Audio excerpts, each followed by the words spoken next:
चाकणकर यांनी आपला पदाचा राजीनामा दिलेला आहे. आता पुढे नेमकं काय होणार? चाकणकरांचा राजीनामा बोंदू प्रकरणात कॅप्टन अशोक खरातमध्ये घेतलेला आहे. माननीय मुख्यमंत्र्यांनी तो राजीनामा घेतल्याबद्दल आम्ही त्यांचे आभारी आहोत.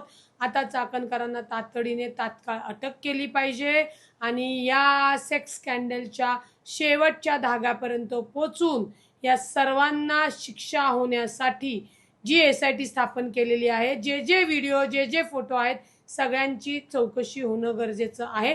परंतु चाकणकरांना आरोपी करून आरोपी करून तातडीने अटक करणं गरजेचं आहे. असं जरी असलं तरी काँग्रेसचे पुण्याचे जे शहराध्यक्ष आहेत त्यांनी मात्र त्यांचं समर्थन केलं. त्यांचं म्हणणं आहे की राजकीय दृष्ट्या त्यांना त्रास दिला जातो. त्यांच्याच पक्षातल्या अतुल लोंढेजी यांनी सांगितलं अरविंद शिंदेचं हे वैयक्तिक मत आहे. मग आता अरविंद शिंदेंना का वाटतं ते तुम्ही त्यांना विचारावं. बहुतेक अरविंद शिंदेंना मला वाटतं बंधूबाबाकडं ताईंच्या माध्यमातून जायचं असेल म्हणून चुकीचं वक्तव्य केलंय का काही मला माहित नाही. परंतु त्यांनी कुणाची बाजू घ्यावी हा त्यांचा आणि त्यांच्या पक्षाचा विषय आहे.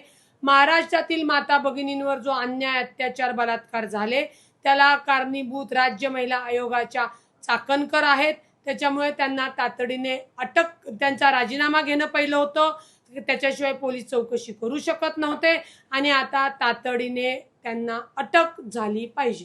ताई, महिला आयोगाच्या अध्यक्षपदाचा राजीनामा झाला आहे परंतु राष्ट्रवादीच्या प्रदेशाध्यक्ष महिला प्रदेशाध्यक्ष पद त्यांच्याकडे आहे. त्या राजीनाम्याची तुम्ही मागणी करताय? माननीय राष्ट्रीय अध्यक्ष आणि माननीय राज्याच्या पहिल्या उपमुख्यमंत्री सुनेत्रा वहिनी याचा निर्णय लवकरच घेतील. कारण का या सगळ्या प्रकरणामुळे पक्षाची बदनामी होतीये, सरकारची बदनामी झाली म्हणून माननीय मुख्यमंत्री जे राज्याचे प्रमुख आहेत त्यांनी तातडीने महिला आयोगाला राजीनामा द्यायला सांगितला. आता पक्षाची बदनामी होऊ नये म्हणून पक्षाच्या सुद्धा अध्यक्षा त्यांचा राजीनामा घेतील आणि तशी मागणी सगळ्या पदाधिकाऱ्यांची सुद्धा आहे. तुम्ही सातत्याने 3-4 दिवस त्यांच्यावर आरोप करताय. याच आरोपांवरती त्यांनी म्हणाले की तुम्हाला देखील आता नोटिसा पाठवणार आहेत. कसले आरोप केले? मी बलात्कार करायला लावला बंधू बाबाला, तुमच्या गुरु माऊलीला मी करायला लावला? कसले आरोप केले मला तुम्ही पहिल्यांदा पत्रकार बंधूंनी सांगा. मी काय आरोप केले? ज्या महिलेवर बलात्कार केला तिने FIR केली, ज्या महिलेच्या बेंबीत बोट घातलं तिने तक्रार केली, ज्या महिलेला मूत्र पाजलं तिने तक्रार केली. मी आरोप केले नाहीयेत. मी यांच्या गुरु माऊलीनी बंधू बाबांनी ज्या महिलेचं शोषण केलेलं आहे त्या पदावर यांनी पदाचा गैरवापर करून बंधू बाबाला मदत केली ते मी तुमच्या जगासमोर आणलेलं आहे. ते मी कोर्टासमोर आणणार आहे आणि पाठवा. तुम्ही कुठल्या नोटीस पाठवायच्यात ते पाठवा. विथ पुरावे तिथं तुमचे देणार की तुमचे काय संबंध होते आणि काय नव्हते ते. कुणाला धमक्या देता या पोकळ? अशीच धमकी त्यांनी त्या खबरदार पुढारीवाल्याला दिली की ज्यांनी या बंधू बाबाचा भांडाफोड केला होता.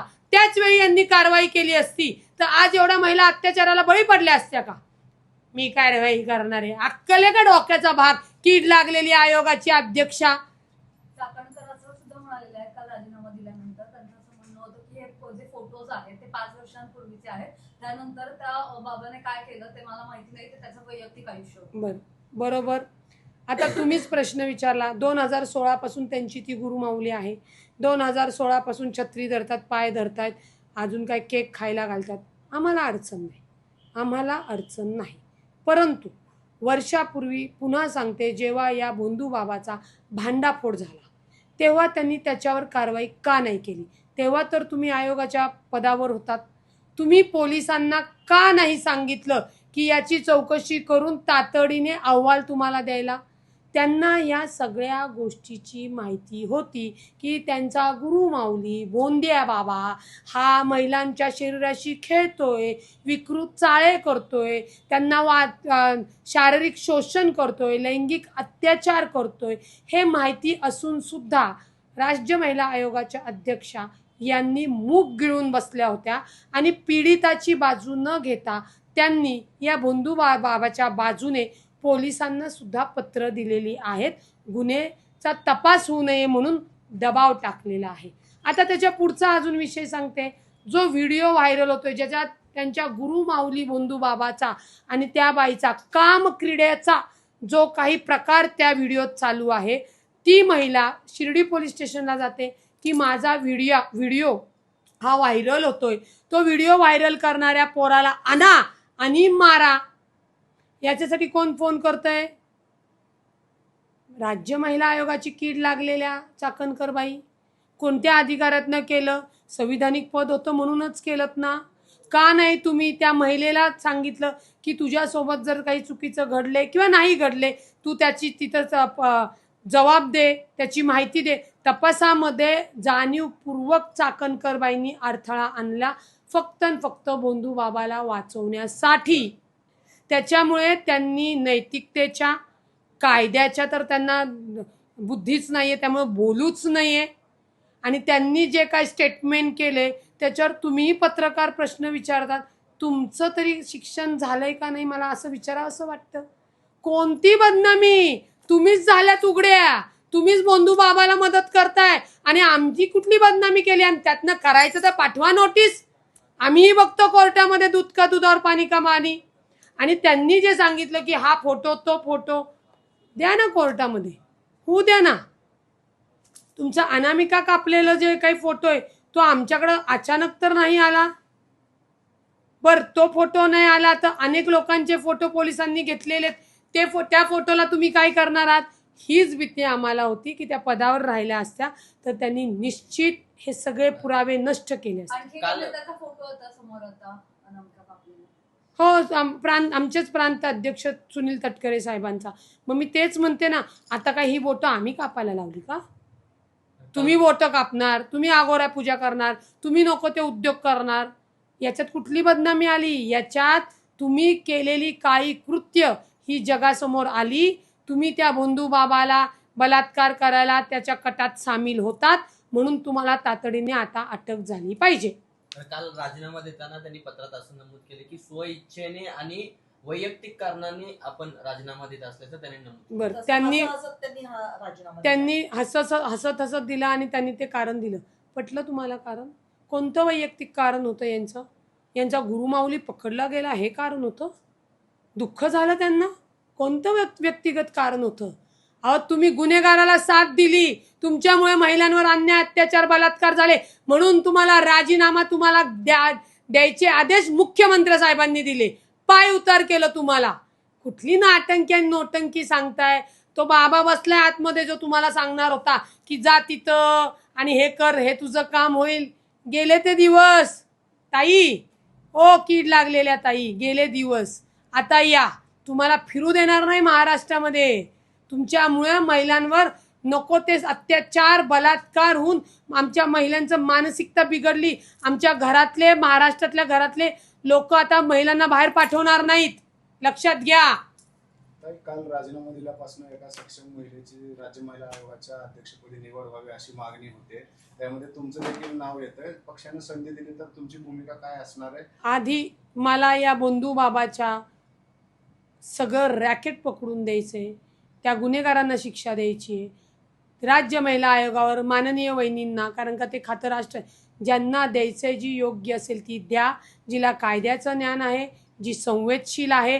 आणि कुठलीही पदाधिकारी कुठल्याही पदावर गेल्यानंतर तिने त्या जो विभाग तिच्याकडे दिलाय, जो मंत्रिपदाचा भाग संविधानिक पदाचा भाग दिलाय, त्या चौकटीत राहून महिलांना आधार, सक्षमता, सुरक्षा देणारी व्यक्ती द्यावी. जी कोणी होईल त्यांना शुभेच्छा आहे. आणि त्यांनी कीड लागलेल्या चाकणकर सारखं अजिबात कामकाज करू नये अशी ती ज्या पदावर ज्या कोणी येतील त्यांनाच तशा शुभेच्छा देते. नाही, राज्य महिला आयोगावर मी का नाही जाणार? कारण का मी राज्य महिला आयोगाचं काम काय आहे? अहवाल द्या किंवा तक्रार दाखल झाली नसेल तर तक्रार दाखल करून घ्या, तिला आधार द्या, त्यांच्या कुटुंबांना भेट द्या. म्हणजे त्या मर्यादित कामकाज करावं लागतं आणि मी त्या मर्यादित कामकाज का करू शकत नाही? मला ते आवडत नाही. त्याच्यामुळे त्याच्यावर राष्ट्रवादी पक्षामध्ये अनेक कर्तृत्ववान महिला आहेत, त्यांनी संधी द्यावी. शेवटचा एक प्रश्न आहे की योनी पूजा असू द्या किंवा ते काय वायग्राची गोळी त्याने पाजली, ओशो वायग्रा सिरप, याच्यासारखे आणखी काय नेमके प्रकार घडलेले? नाही बाबा, मला नाही माहिती. मला नाही माहिती कुठले. मी ते अंजली धमानियाकडनंच ओशो व्हायग्रा सिरप घाण, अरे ऐकलं तरी हे बघ अंगावर काटा आला. घाणेरड योनी पूजा. अरे कामाख्या देवी आहे तिथं, तिचं प्रतीक आहे किंवा काय आहे, तिथं नमस्कार करतो आपण. हे अघोऱ्यांनी विकृतांनी त्याचा नाश करून टाकलेला आहे. त्याच्यामुळे असल्या घाणेरड्या पूजेचं आहे ना समर्थन चाकणकरबाईंनी केलं, याचंच दुःख आहे. चाकणकरांचं राजकारण संपलं म्हणायचं. आता ते त्यांना त्यांचंच माहिती. राजकारण संपलं का ब्युटी पार्लर सुरू केलं का मोहिनी वश सुरू केलं. पण एक लक्षात आलं एवढ्या सगळ्या प्रकरणात, चाकणकरांकडे तंत्रमंत्र विद्याची PhD आहेत, त्या तेवढ्या शिकलेल्या आहेत. यदा कदाचित जे आता त्या भोंदू बाबाच मला वाटतं चाकणकर बाईकडे येईल की माझा हात बघा, जज मला कधी जामीन देणार आहे म्हणून, असं होऊ शकतं.